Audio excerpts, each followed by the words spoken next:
नमस्कार बंधुगण, स्वागत समस्त गोटे नुआ भिडियो जो मैंने चैनल नुआ सब्सक्राइब करने को अनुरोध जहाँफल कि आम परस्पर सहित जोड़ी रही पार और सपोर्ट कर बहुत जनकर प्रश्न थिला पूर्व आदर्श विद्यालय जो टीजीटी ओडिया पोस्ट आसो बोली आलोचना करते से क्वेश्चन थिला जे सिलेबस को लेकिन डिस्कसन करने गोटे क्विक सिलेबस डिस्कसन करवा ओडिशा आदर्श विद्यालय सिलेबस हार्ड ना इजी जाना कौन सिलेबस प्लानिंग केमती पैटर्न कौन बुझा जे ओके बेस समय लगे बेसी समय नवाक मुझे चाहे कौन भिडियो जो क्विक भिडियो करवा क्विकली बुझा right Adarsh Vidyalaya TGT Odia syllabus विषय प्रथम गोटे जिन जाणी रखु आदर्श विद्यालय जो एग्जाम पैटर्न होना से एक्चुअली दुईटा स्टेप रोके एकाथरे नुह आप डायरेक्ट टीजीटी ओडिया देदेवे ओके आमर आदर्श अलग आम जो रेगुलर हाई स्कूल टीचर दौचे ये जो एलटीआर आम देले एटी प्रथम रोचे कौन आपणकर प्रिलिम या क्वालिफाई कलापर आपड़ दौरान कौन मेन राइट किंतु ओडिशा आदर्श विद्यालय आगुरी जो करे ना तार दुईटा जिन रोचे गोटे हूँ पेपर 1 गोटे हूँ पेपर 2 ओके ये दुईटा को आपन को दबाक पड़े देखा तार सिलेबस बुझे प्रथम पेपर 1 तो पास हवा दरकार पेपर 1 रे फेल किसी हेनी पेपर 1 समस्त को पास करवा दरकार ओके ताल देखा आलोचना करवा कौन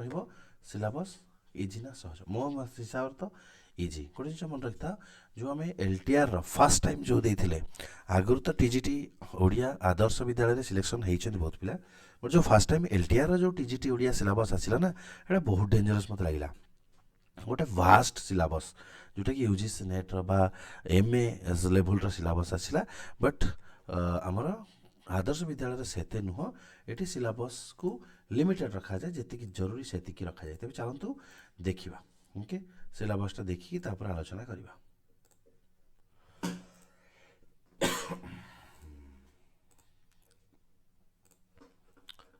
आम सिलेबसटा को बाहर करवा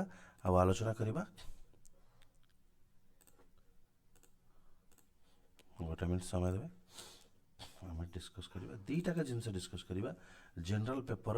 एंड आउ आपणकर ओडियाटा ओके दीटा जिन आलोचना करवा प्रथम नवा आम जनरल पेपरटा बुझा कहीं जनरल पेपरटा भी बहुत जरूरी ना तो प्रथम जनरल पेपरटा आम आलोचना करवा तापर आम जा ओडियाटा को तो दुईटा बुझा ये ओके चलतु प्रथम जनरल पेपर तापर नवा ओडियाटा आलोचना करें कहीं जनरल पेपरटा आप क्लीयर कर पाना देन ओडिया बेलू आपन को प्रॉब्लम फेस कर मैं हम तो नहीं ओके चलो okay right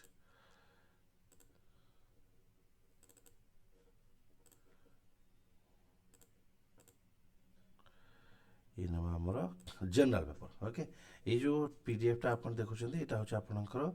general पेपरटा okay general paper गोटे छोट कर दूसरी जहाँफल आपन को इजी हम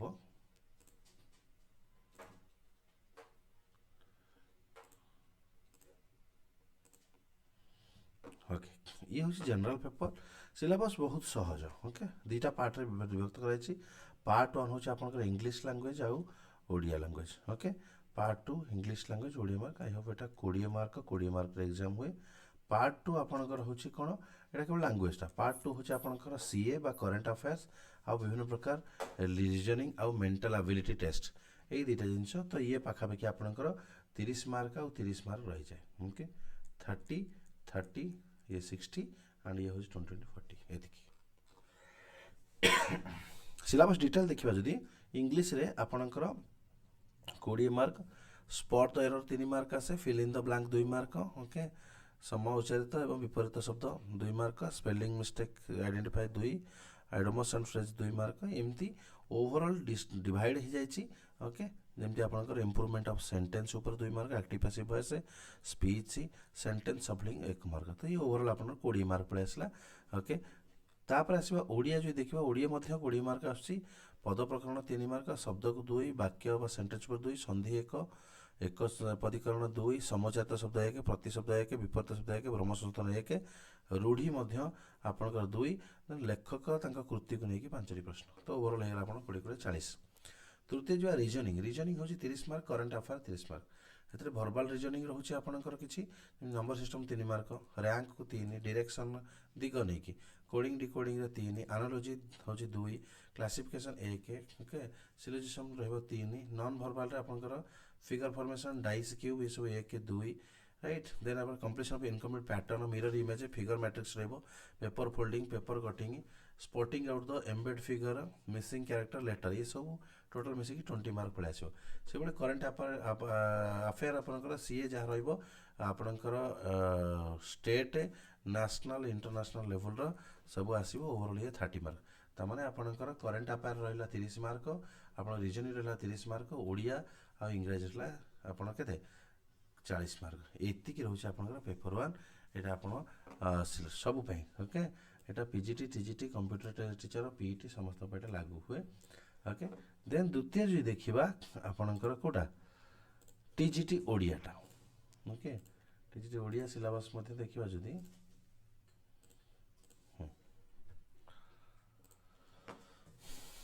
नौ टीजीटी ओडिया को टीजीटी ओडिया सिलेबस देखंतु छोट कर दोछ टिके टीजीटी ओडिया सिलेबसटा बहुत बढ़िया एटा लिमिटेड रहबो एते माने रहिबनी आपणकर का भलिया एते अनलिमिटेड रहिबनी सिंपल रहिबो एतिकी काव्य माने ता भितर आसीबो काव्य रहिबो तीनटा आपणकर कोटि प्रबंध सुंदर प्रथम छंद मथुरा मंगल प्रथम शेष छंद दरबार रहिबो देन जदि कविता देखिबा कवितार आपणकर बळी उपाख्यान स्तुति चिंतामण सप्तविंश बोलीटा मधुमय कबीर व्यथा चंद्रमार चूड़ी नाटक तीनटी रहिबो भरोसा अवरोध अदृश्य नट एकांकिका गोटी उड़ंता पहाड़ दर्जा गल्प तीनटा रहिबो घास विश्वास बुढ़ा संखारी प्रबंध रहिबो राइट साहित्य मानदंड विश्वनाथ मानविकतार मानदंड एकलव्य कथा सेमानंकर आत्मलिपि सत्यवादी स्कूल मध्याह्न राजनीति साहित्य संवादिकता ये गोदावर्ष मिश्र तीनटा तीरे तीरे देते विभूति पट्टनायक देन साहित्य तत्व पर जो देखा साहित्य तत्व नहीं कि आपणकर ये रसरीति गुणर संज्ञा स्वरूप प्रयोग अलंकार संज्ञा स्वरूप विकास धारा आउ ये अनुप्रास जमक श्लेष उपमा व्यतिरिक विभावन इत्यादि अलंकार क्लासिसिज्म रोमांटिसिज्म चित्रकल्प आउ प्रतीक ओके ये रहा भाषा विज्ञान साहित्यर संज्ञा स्वरूप जीव कौन काव्यर संज्ञा नाटक कविता गल्प उपन्यास प्रबंधर संज्ञा स्वरूप वैशिष्ट्य भाषा विज्ञान आसो भाषार संज्ञा स्वरूप लक्षण उत्पत्ति संपर्क सिद्धांत ओडिया भाषार उत्पत्ति और क्रम विकास धारा 16 शताब्दी पर्यंत रहिबो 16 सेंचुरी पर्यंत ओडिया शब्द भंडार विभिन्न शब्द परिचय ओडिया भाषा उपरे अन्य शब्द मानकर केमिति प्रभाव पड़िछि ताहा उपरे जेमति कि द्राविड़ जावनिक इंग्रज वाक्य उपरे आसीबो जेमति कि उपसर्ग कृदंत तद्धित रूढ़ी और समास राइट वाक्यर संज्ञा स्वरूप रूपांतर देन लोक संस्कृति लोक साहित्य उपर बहुत सहज टॉपिक टी आसीबो लोक संस्कृति लोक साहित्य संज्ञा स्वरूप लोकगीत प्रवाह लोक प्रवचन संज्ञा स्वरूप लोकनाटक संज्ञा प्रकार लोकप्रियता लोककथा स्वरूप वैशिष्ट आधुनिक ओडिया साहित्यर उन्मेष और विकास आसीबो 1801 रु 1947 पर्यंत देन पेडागोजी पार्ट आसीबो ओडिया शिक्षण मनस्तात्विक दिग और भाषा आहरण मातृभाषा ओडिया बहुभाषिक परिवेश ओडिया भाषा आहरण वादानुवाद और समस्या मातृभाषा शिक्षादान में पारंपरिक और आधुनिक शिक्षा पद्धति गुड़ाक आसे प्रश्न भल आसे एंड ओडिया गद्य साहित्य शिक्षादान विभिन्न पद्धति कौशल अतिरिक्त साहित्य शिक्षादान पद्धति कविता शिक्षादान पद्धति ओडिया रचना शिक्षादान रुब्रिक प्रयोग रचना केमती कराजिबो ओके एंड ओडिया व्याकरण शिक्षादान पद्धति ओडिया शब्द भंडार वृद्धि कौशल शब्द गठन वर्णाशुद्धि सृजनशील लेखारे दक्षता वृद्धि कौशल एकक पाठ योजना प्रस्तुति रचनात्मक पद्धति पांच आइकन मॉडल योजना प्रस्तुति शिक्षण संबल शिक्षण कार्यकाली योजना से ओडिया शिक्षा मूल्यबोधर मूल्यांकन बोध प्रकाशन दक्षता आकलन उद्देश्य आधारित निर्दिष्ट रचनामूलक प्रश्नावली ओडिया कृति आकलन ओडिया बोधात्मक आकलन प्रतिकारक व्यवस्थार योजना राइट एंड डिवाइड आम करवा काव्य 8 मार्क क्वेश्चन आसो कवितारू 12 मार्क क्वेश्चन नाटक एकांका 5 मार्क एकांका संकलन 1 मार्क गल्प 7 प्रबंध 18 प्राच्य पाश्चात्य साहित्य 13 मार्क साहित्यर संज्ञा स्वरूप 3 भाषा विज्ञान 9 वाक्यर संज्ञा स्वरूप रूपांतर ग्रामाटिकल पार्टिकल रहिबो 15 मार्क लोक साहित्य संस्कृति को 4 मार्क ओडिया शिक्षादान बा पेडागोजी मात्र 5 मार्क सो ओवरऑल ये आपन केते मार्क हेउची ओके ये आपनकर टोटल हेउची 100 मार्क रहउची सो ये 100 मार्क रे आपनकर रहिबो याकु बेस करके आपनकर कोन करा जिवो कट ऑफ इत्यादि आसीबो राइट तो मोटा मोटी भाव में आपन को 100 2टा पेपर लिखा पड़े 100 मार्क ताठू अधिक किसी ना okay paper 100 mark paper 200 mark जेहेतु आप ओडिया प्रिपेयर होती पेपर 1 20 मार्क ओडिया आपण प्रिपेरेसन होगा जदि आप रिसेंट टाइम कौन एग्जाम देते definitely English current affair reasoning आपण रहा तो तेणुकरी मोर से कहे पे बाबा जदि गोटे परीक्षा फेलियर हो ना सागे सागे रही पड़ना आउ तापर पढ़ा कंटिन्यू करता कहीं 50% सामान जिन किसी जिन कोटे गोटे नुआ जिन आड है गोटे प्लस माइनस हो बट 50% टू अधिक भी तुम सेम जिन प्रायतः विभिन्न प्रकार ओडिशा सरकार कॉम्पिटिटिव ओके सो ये आमर आदर्श विद्यालय सिलेबस तो प्लानिंग बहुत सिंपल ओके फोकस एबेठू स्टार्ट करवा आरंभ करूँ एंड लंबा समय पर्यंत पढ़ु माने 2 मास 3 मास 4 मास पढ़ु एमती परीक्षा नोटिफिकेशन आसे तो 15 दिन पढ़ी मासे पढ़ी बट लंबा पढ़ु यहाँ बेटर राइट सो या डिफरेंट प्लानिंग को लेकिन आगू आसवा आम आलोचना करवा एंड ताप गोटे ग्रुप क्रिएट करवा मटेरियल डिस्ट्रीब्यूशन पिला करवा किसी क्लासेस करवा तो आज ये ओके पुणी देखा नुआ भिडियो नुआ इनफर्मेशन सहित thank you so much happy learning to all.